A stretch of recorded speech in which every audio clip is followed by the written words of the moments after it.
सुस्वागतम सुस्वागतम सुस्वागतम.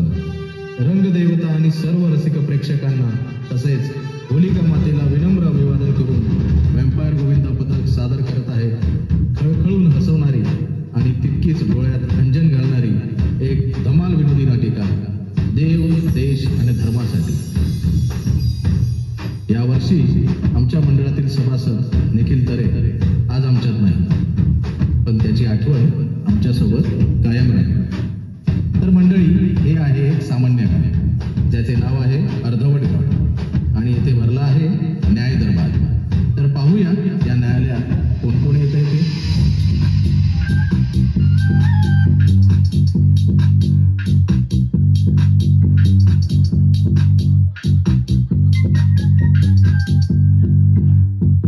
तांबडी तांबडी चमकते उन्हात कल कल कल कल कल कल कल कल कल कल तांबडी तांबडी चमकते उन्हात कल कल कल कल कल कल कल कल कल कल तांबडी तांबडी चमकते उन्हात कल कल कल कल कल कल कल कल तांबडी तांबडी चमकते उन्हात कल कल कल कल कल कल कल. नमस्कार नमस्कार गाववाल्यांनो, तुमचं आमच्या या अर्धवट गावात स्वागत आहे. तर आमच्या गावात नुसती लफडी, धक्काबुक्की काय, मारामारी काय, बायकांची भांडणं काय आणि बायकांची नि पुरुषांची झोंबाझोंबी तर विचारूच नका. तर असे बरेच खटले पेंडिंगवर आहेत. 15 दिवसांनी जज साहेबांचा मुलव्यात शांत झालाय. तर आज खुर्चीवर बोट टेकाला ते न्यायालयाने येतात.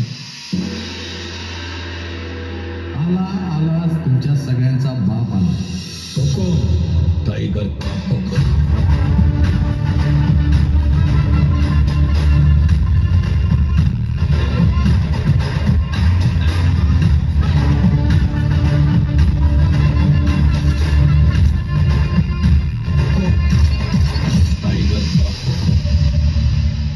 जज साहेब, आज जाम जोशाने एंट्री केली. कोंब आत गेलाय वाटतं. बघायची एवढी हौस असेल ना तर खटली संपल्यावर खाटेवर ये, मग समजेल मुलव्यात कसा झोलतो ते. नको नको जज साहेब, आधीच गावात काय कमी झोंबाझोंबी सुरू आहे. पक्की लफडी पेंडिंगवर आहात. मग टाइमपास कसला करतोस रांडेच्या? बोलाव पहिली केस. आणि काय रे, हे तुमच्या गावाचं नाव अर्धवट? नक्की काय अर्धवट आहे तुमच्या गावात? नाही जज साहेब, आमच्या गावात कंची पण कामं पुरी नाही होत. जी काय आहेत सगळी अर्धवट. तलावाचं घ्या, हॉस्पिटलचं घ्या, रस्त्याचं घ्या. आमच्या गावात घरं बांधायला घेतली तरी अर्धवट रेतान. म्हणून आमच्या गावाचं नाव अर्धवट. पण मी खटले अर्धवट सोडणार नाही. बोलवा पहिली केस. जज साहेब, पहिली केस आहे शकुंतला लिंबूवाली. हिने गावात लिंबूचा धंदा मांडलाय. अरे, लिंबूचा बिझनेस हा काय आरोप आहे? धंदा हा धंदा असतो. जज साहेब, हा लोकांना धंद्याला लावणारा बिझनेस आहे. ही काला जादू करते. काय? या 21व्या शतकात अंधश्रद्धेचा बाजार. लवकर बोलवा तिला, तिची लिंबूच पिळतो.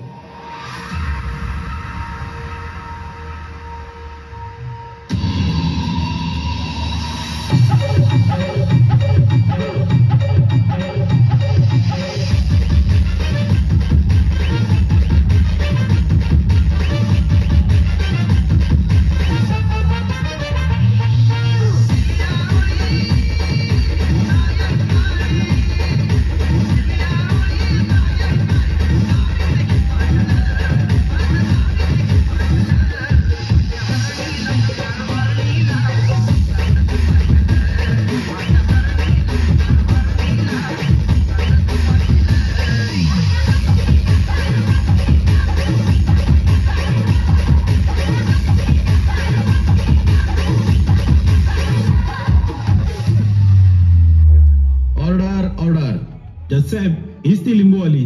अडचणीत सापडलेल्या लोकांना काय पण उतारा देते. याने करणी केली, त्याने मूठ मारली सांगून घरात भांडणं लावते. नाही नाही जज साहेब, मला हे आरोप मान्य नाही. मी कोणच्या घरात सांगून फिरत नाही. माझ्याकडे या. मी कंचा पण चुकीचा काम केलेला नाही. हे लोक माझे वाईटावर आण. यांना बघा कसा धंद्याला लावते मी नंतर. तू काय धंद्याला लावणार? आमचं कामच आहे लोकांच्या शिवाशाप खायचं. जा रे मेल्या जा, मसनान जा, मरता यायला. वाटोला होईल तुझा वाटोला. जाग पादरे, शेमडी कुठली. Order order. वकील बरोबर तर बोलत आहे. तिची तरी काय चूक? अहो, आपण लोक जातो म्हणून अशा भोंदू लोकांचं फावतं. आपली आई माऊली आहे ना आपल्या पाठीशी. ती प्रत्येक संकटात धावून येते. आपल्या लोकांना कळायला हवे की असल्या अघोरी मार्गावर जाण्यापेक्षा आपल्या देवावर श्रद्धा ठेवा. तुम्ही अंधश्रद्धेच्या मागे लागता आणि बदनाम आपला धर्म होतो. जाम भारी बोललात बघा जज साहेब, पण हिला शिक्षा काय देवाची? हिला 3 महिने जेलमध्ये ठेवा आणि खायला फक्त लिंबू द्या. चला वकील, पुढचा आरोपी बोलवा.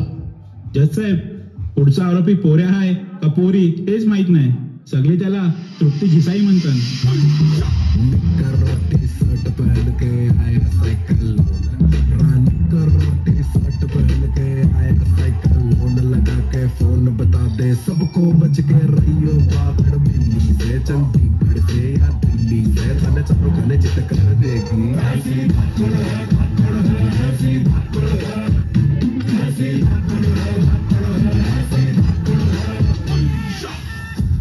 जज साहेब, पारंपरिक कपडे घालून येण्याचा मंदिराने जो काही आदेश काढलाय त्याला ही तृप्ती घिसाई विरोध करते.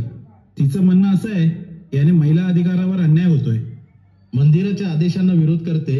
नक्की घिसाई आहे का ईसाई आहे? अहो जज साहेब, तुम्ही आम्हा बायकांवर बंधन घालू शकत नाही आणि हा आरोप मला अमान्य आहे. मी स्त्री सन्मानासाठी काम करते. पण तुम्ही बाईच आहात ना? तुमच्याकडे बघून तसं वाटत नाही आहे. का शंका आहे काय? होय, मी स्त्री आहे आणि पुरुषासारखे राहून आमचा सन्मान वाढवते. पण बाई म्हणून बाईचा सन्मान राखता येतो. स्त्री अधिकार म्हणजे नेहमी पुरुषांना विरोध करणे असे तुम्हाला का वाटते? असं कसं? पुरुषांची वाजवल्याशिवाय मी स्त्री मुक्ती कार्यकर्ता कशी बनणार? अहो बाई, मंदिरात कपडे फक्त स्त्रियांना बंधनकारक नाही तर पुरुषांनाही योग्य असा पेहराव करून यावा असा आदेश आहे. कपड्याची कोणतेही बंधन नसावे, बरोबर असले तरी कोणत्या ठिकाणी कशा प्रकारे कपडे घालावेत याची समज असावी लागते. वकील साहेब, हा आदेश म्हणजे काही बंधन नाही, तर मंदिराने आपल्याला पारंपरिक पोशाखांची आठवण करून दिली आहे. अहो, आम्ही पूर्वी जायचो ना कारल्याला, तेव्हा आपल्या महिला लुगरीमध्ये नाही तर साडीमध्ये दिसायच्या, तर आपली पुरुष मंडळी सुरका आणि पारंपरिक पेशवात दिसायची. आणि आता गेलो तर बायका वन पीस वर पुरुष हाफ चड्डीवर दिसतात. आपल्या कारल्याचं हे धार्मिक स्थळ पर्यटन स्थळ बनवून ठेवलंय. जज साहेब, मग या तृप्तीबाईला काय शिक्षा देवाची? यांच्या विधानाला मीडियाने महत्वच द्यायचं नाही, प्रसिद्धी मिळालीच नाही पाहिजे, हीच यांची शिक्षा. वकील, बोलवा आता पुढचा आरोपी. जज साहेब, पुढे येणारा आरोपी नाही तर मंडळाचे कार्यकर्ते आहात. ते त्यांची याचिका घेऊन आले. बोलवा त्यांना, पाहू काय म्हणतायत हे कार्यकर्ते. देव चोरला माझा, देव चोरला माझा, देव चोरला माझा, देव चोरला, देव चोरला माझा, देव चोरला, देव चोरला, चोरला, चोरला माझा, देव चोरला. जज साहेब, आमच्या बाप्पा मंडपान परत आयला कोर्टाच्या एका आदेशामुळे. या मागे गणपतीला बाप्पाचे विसर्जन नाही झाले. अरे, मग पीओपी वर बंदी असताना तुम्ही पीओपीच्या मूर्त्या आणल्याच कशा? आणि मूर्ती उंचच पाहिजे याचा हट्ट का? शास्त्रात जास्तीत जास्त 1.25 फुटाची मूर्ती असावी असे लिहिले असताना आपण 40 फुटापर्यंतच्या मूर्त्या आणतो. बसलेली मूर्ती ही शास्त्रोक्त असं शास्त्रात लिहिलेलं असताना बाप्पाला हवेत एक पाय उभा करून ठेवतो, यात आपल्या बाप्पाचा अपमान होत नाही का? मंडळाच्या स्पर्धा लागल्या म्हणून काही चुकीचं होत पण असेल, पण म्हणून बाप्पावर आमचा जीव नाही असं होत नाही ना. समुद्रन बाप्पाला ढकलून देतान तेव्हा त्रास नाही होत का? दुसरे दिवशी मूर्ती जेव्हा भग्न अवस्थेत किनाऱ्यावर येऊन पडतान तेव्हा त्रास नाही होत का? आमचे मंडळाचं विसर्जन आम्ही खोल समुद्रात नेऊन करतो. आता जे मंडळांना बाप्पाच्या नावावर फक्त मोठं व्हायचं आहे ते अशा चुका करतात. पण शाडू माती आणि रंगाने प्रदूषण होत नाही का? सगळे पीओपीलाच का दोषी ठरवतात? मग तुमचे म्हणणे काय आहे? प्रदूषण होत असेल तर होऊ देवाचं. नाही, आम्हाला पर्याय द्या. पीओपीवर बंदी असताना मूर्त्या बनवायला दिल्या न, विसर्जनाचे 1 दिवस आधी तुम्ही विसर्जन करायचं नाही हा कारभार नको. अहो, आमचा जीव मागितला असता तरी दिला असता, पण बाप्पाला परत मंडपान आणताना खूप त्रास जायला. ठीक आहे, तुमच्या मुद्द्यावर उच्च न्यायालयात आम्ही मुद्दा मांडू आणि यावर योग्य तो तोडगा काढू. तोवर गणपती बाप्पा मोरया. वकील, बोलवा पुढची केस. जज साहेब, पुढचा येणारा जोडा आहे जोडा. यो जोडा तांदूळ वाटतो असा त्यांच्यावर आरोप आहे. तांदूळ वाटणं हा कुठला आरोप? हे नक्की काय प्रकरण आहे ते बघायला त्यांना बोलावं लागेल.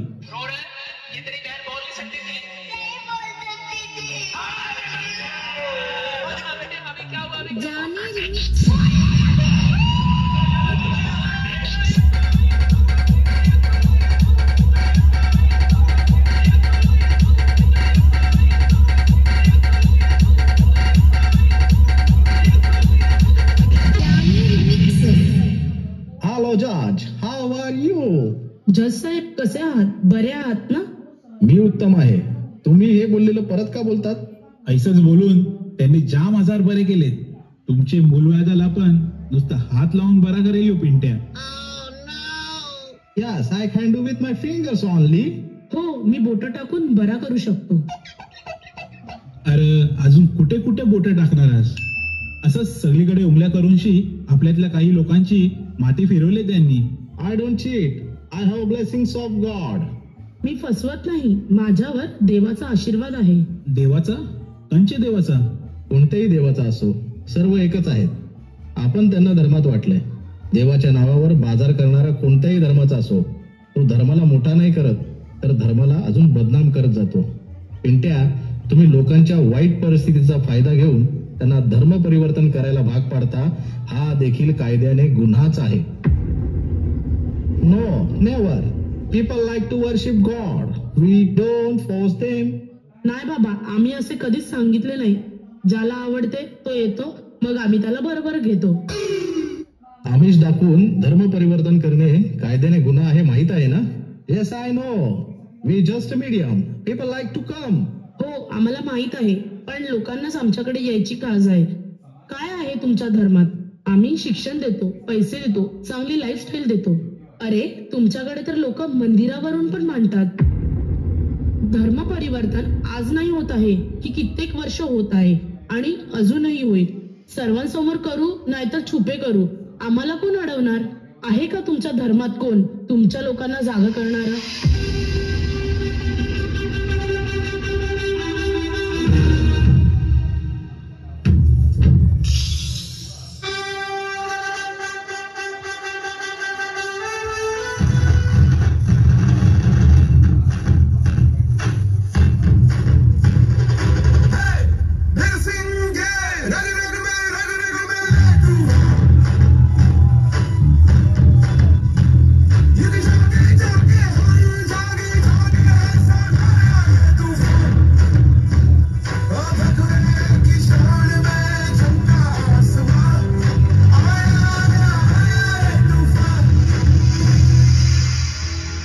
जात असतील तर जाऊ दे.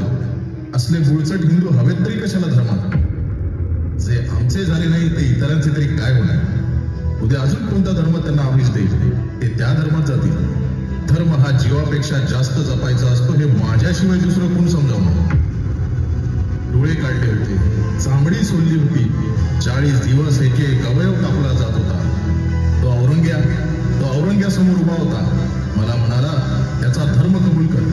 अरे हट, प्राण गेला तरी बेहत्तर, पण माझा परमपवित्र हिंदू धर्म मी सोडणार नाही हे त्याला ठणकावून सांगितलं. आता हल्लीच कुंभमेळा झाला. 50 करोडहून अधिक भाविक सामील झाले होते. एकाच संगमावर पवित्र स्नान केले. कोणीही कुणाला त्याची जात विचारली नाही. सर्वजण तेथे हिंदू म्हणून होते. अरे, जातीचा अभिमान हवा, पण समोरच्याला कमी न लेखता. कारण आपण सर्व हिंदू आहोत. त्या सोहळ्यात ना बळजबरीने ना आमिष दाखवून कुठलेही धर्म परिवर्तन झाले नाही. आमच्या आबासाहेबांनी, छत्रपती शिवाजी महाराजांनी रायरेश्वराला साक्षी मानून हिंदवी स्वराज्याची स्थापना करण्याची शपथ घेतली. ते स्वराज्य कोणत्याही धर्माविरुद्ध नव्हते, पण अत्याचार करणारे जुलमी राजवटी या परधर्मीयच होत्या. म्हणूनच ही स्वराज्याची लढाई स्वाभिमानाची होती, तशीच देव, देश आणि धर्मासाठी देखील होती. आज 4 पैसे मिळाले तर धर्म परिवर्तन करणारे हे आपल्या धर्मातील बांडगुळ आहेत. त्यांना वेळेत छाटा किंवा समजावून योग्य मार्गावर आणा. हिंदू म्हणून एक व्हा. शिवाजी जन्मावा पण दुसऱ्याच्या घरात, ही म्हण कुठपर्यंत म्हणायची? येथे पिढीचा आदर्श असावा. पुरुषांना स्त्रियांचा सन्मान राखता यावा, तर स्त्रियांनी शृंगार हा सौंदर्य उजावे म्हणून करावा, ना की अंग प्रदर्शनासाठी. आम्ही जसे स्वराज्य रक्षण केले तसेच धर्मरक्षण करा, संस्कृती रक्षण करा, जातीपातीच्या भिंती उद्ध्वस्त करा. आपल्या संतांची शिकवण मनात ठेवा. त्या पांडुरंगाच्या चरणी जात पात विसरून एक वारकरी म्हणून जाणाऱ्या त्या वारकऱ्यांचा आदर्श घ्या. बोला नमो पार्वती पते, हर हर महादेव, कुंडली वरदा हरी विठ्ठल, श्री ज्ञानदेव तुकाराम, पंढरीनाथ महाराज की जय. पंढरपुरात